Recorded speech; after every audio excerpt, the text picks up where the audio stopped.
Ever since I was young, I've been obsessed with horror films and scary stories and whatnot. When I was 3, I would literally hide behind doors when I was in a room alone and practice my evil laugh. That's a true story, mind you. I would wait all year for Halloween since all the kids' channels ran the Halloween specials. I'd watch Cyber Chase and Fetch with Rough Ruffman and even Dragon Tales, and I would always record the specials on VHS tapes and loop them until the tapes ran out. Like, they would turn into dust. I have a lot of memories watching spooky stuff with my family, so I have a couple favorites listed down for you. Before I begin, I need to address that I've removed the obvious movies and shows here. No Beetlejuice, no Nightmare Before Christmas, no Halloween.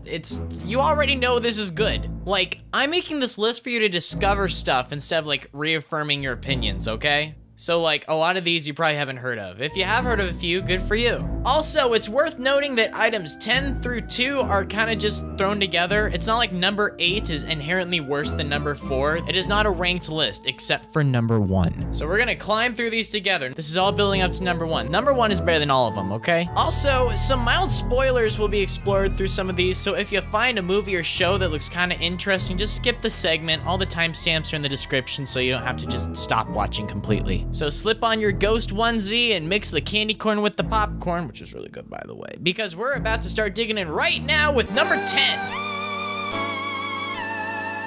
In the 8th grade, I got foot surgery on Halloween, and it sucked. It was painful, it was bloody, and it was gross, and I pretty much cried the whole day because I was so mad that the day had been ripped away from me. I couldn't walk, I couldn't answer the front door or anything. I just stared out the window and watched all the other kids have a lot of fun. Some of my mom's friends lent us a DVD for The Frighteners, and we watched it, and it was probably the best part of that Halloween. For a movie to be so absurd, entertaining, and funny that it makes me laugh after being miserable for the whole day, I gotta give it props. I actually don't remember anything from it though, other than the fact that I enjoyed it when I was 14 years old. It has good audience ratings and bad critical reviews, so that's how you know it's a fun movie. I mean, Hook with Robin Williams had the exact same thing going on, and that movie was awesome. If you are ever immobile on a couch wallowing in your own pain and suffering, I would really recommend this one.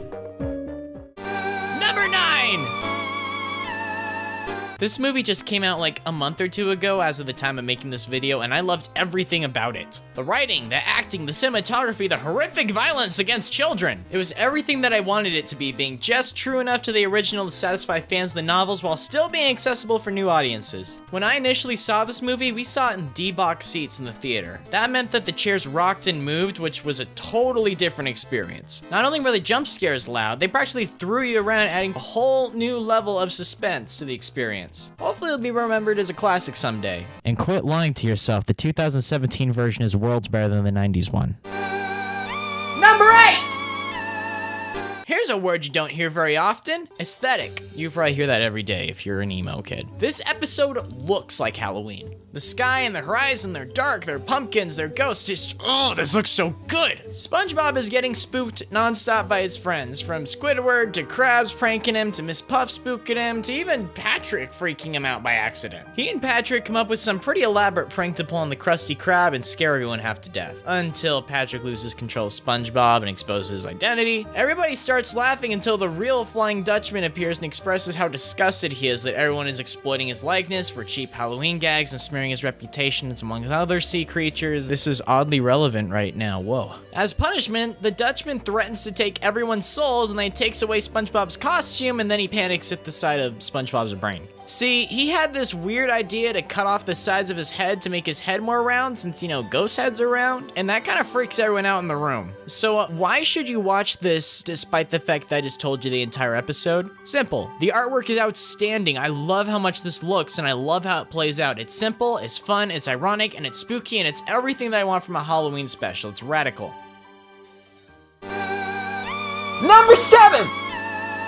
This movie is so awesome! How come nobody talks about it anymore? My dad took me to see this when I was 7 years old in the theaters and it scared me half to death. It was so much more loud and dark and scary than I was anticipating, and I loved every single second of it. This movie is so much better than it has any right to be. Not only is it smart, witty, scary, but it also has a lot more heart and soul than a lot of animated movies, period. It's mature and it takes its subject matter oddly seriously. I mean, an evil house that eats people. Since they take it seriously, you start to take it seriously too. They put the house of asleep with a masked vacuum cleaner full of sleep medicine. This is a real and crucial plot point in the actual film. And if you were to concentrate everything that makes Halloween awesome, it would probably look a lot like this movie. There's adventures, there's scares, there's friends, and crawling around the neighborhood late at night. I love that. I love this film. Please rent it.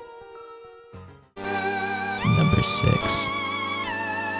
What? Why is Diary of a Wimpy Kid on this list? It's not scary one bit. Yeah, no duh. It's just about a suburban kid trying to navigate the 6th grade, and it's wonderful. One of my favorite family movies by a long shot. This movie's on the list because the Halloween segment in it is incredible. I adore it. Frank hides on the roof and throws a garbage can full of water on the trick-or-treaters. Rowley's mom made him a costume. Roderick scares Greg with an urban legend about Devil Worshipper Woods. Oh, it's so funny. It is suburban goodness, which is going to be a recurring theme in this list, by the way, because I love those vibes, because that's what I grew up with. All of my Halloween memories are about exploring neighborhoods and pranks and shenanigans and stories about the local culture. This segment of the movie captures it perfectly. I love it. I love this movie. I love this book. Do yourself a favor and check it out.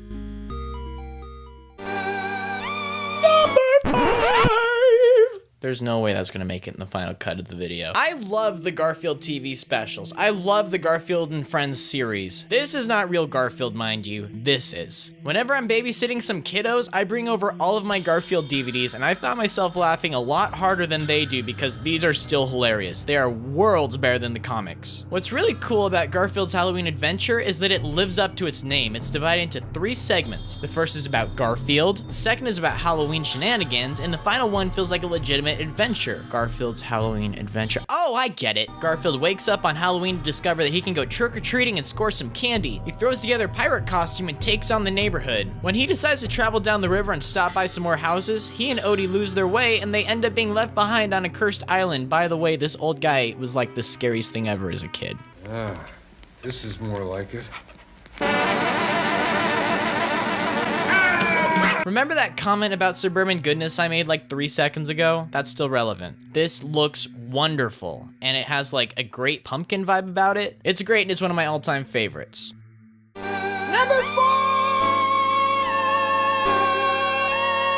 Do you remember Alvin and the Chipmunks? Not this, but this! This is real Alvin and the Chipmunks, and I love these. These were so much fun as a kid, and Alvin and the Chipmunks Meet the Wolfman was like my favorite Chipmunks movie. My favorite genre in film has to be called 80s Strange Invaders. I just made that up right now. Neighborhood kids band together in a small town and deal with an alien or a monster or some other villain. Movies like Goonies, Super 8, Stranger Things, Gremlins, The Monster Squad, E.T., Midnight Special, just, such good movies. It's like a weirdly specific classification, but like, it totally exists. These movies are a lot of fun because they remind me of being a kid again. And there's always an even mix of action, effects, and spooks too. I think that's why I enjoyed 2017's It so much. That counts as like an 80s Strange Invader movie, by the way. Alvin and the Chipmunks Meet the Wolfman is kind of like a Strange Invaders film in a way. It's packed to the brim with a lot of adventure, silly October vibes, and just, heck, it's so nostalgic. Like, the Wolfman moves next door, that's awesome. And now Theodore's a werewolf? What? Alright, so if he's like half human, half chipmunk, half werewolf, that's 150% what the heck, dude.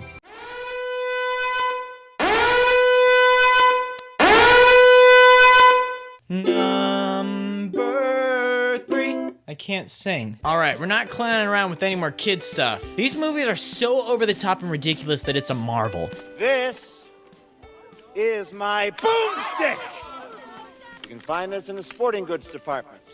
See, the first Evil Dead movie was an honest attempt at horror, and it came off being like really campy. Upon realizing how successful yet cheesy their movie was, the filmmakers just ran with the whole thing in Evil Dead 2. It is the best example of mixing horror and comedy. Let me just reiterate, the canon storyline drags the main character from a haunted cabin in the woods to an interdimensional medieval kingdom, and then to a supermarket to fight demons. I'll swallow your soul!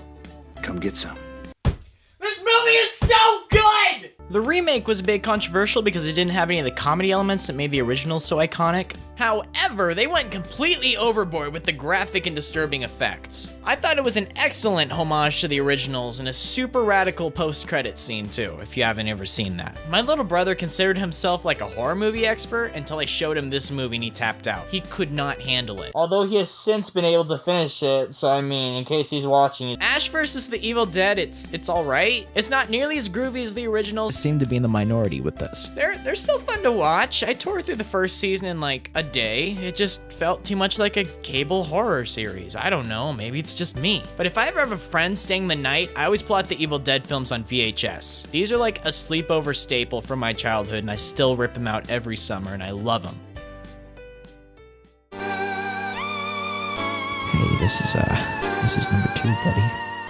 The Addams Family movie, excellent. The Addams Family values, stupendous, flawless, excellent. They took everything that was already good about the great Addams Family movie and they just tripled it for the sequel. This movie is so funny, it's so clever, it's so witty, and it's so iconic that I consider it one of my favorite films of all time. Make this official. I want the Blu-ray copy in my coffin when they bury me in case Eternal Oblivion has like an entertainment center, because I can sit through this puppy over and over and over and over. And so let's just look back on all the Halloween films and decipher what was so great about them and why I'm picking my number 1 spot. In case it's not apparent, I love suburban adventure vibes, I like camaraderie with kids hunting down ghouls, a good art direction is super important to me. What film could possibly encapsulate all these qualities? It's this one, it's really good. Directed by Michael Dowtry, I don't know, he even made Krampus. Trick or Treat is the ultimate Halloween movie. It is a tradition in my house. I even watch it during July when I'm feeling nostalgic for spooky season again. It's like a horror version of Pulp Fiction. It has intertwining narratives and they influence one another. There are a ton of horror tropes that are explored in this movie and it's hilarious. Slasher, strange invaders, home invasion. Did I mention that I adore Trick or Treat? This movie is so clever, it's so ironic, while simultaneously having some pretty shocking and horrific imagery, particularly directed towards children. Like, a lot of kids die horribly in this movie. And oh my god, look at that art direction! This dude gets Halloween. This is what it looks like.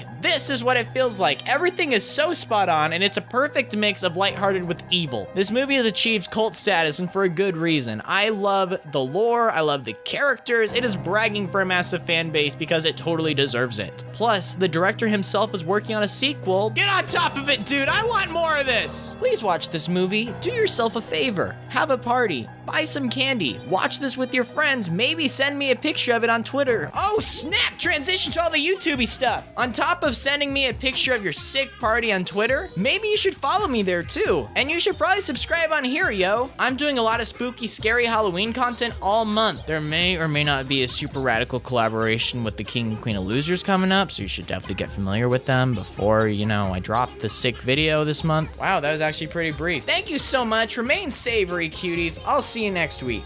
Gonna be alright. Everything gonna be alright. Don't you be afraid when things go bump in the night. Get closer to me and baby hold on tight. 'Cause everything's gonna be alright. Everything's gonna be. I know a thing or two about music.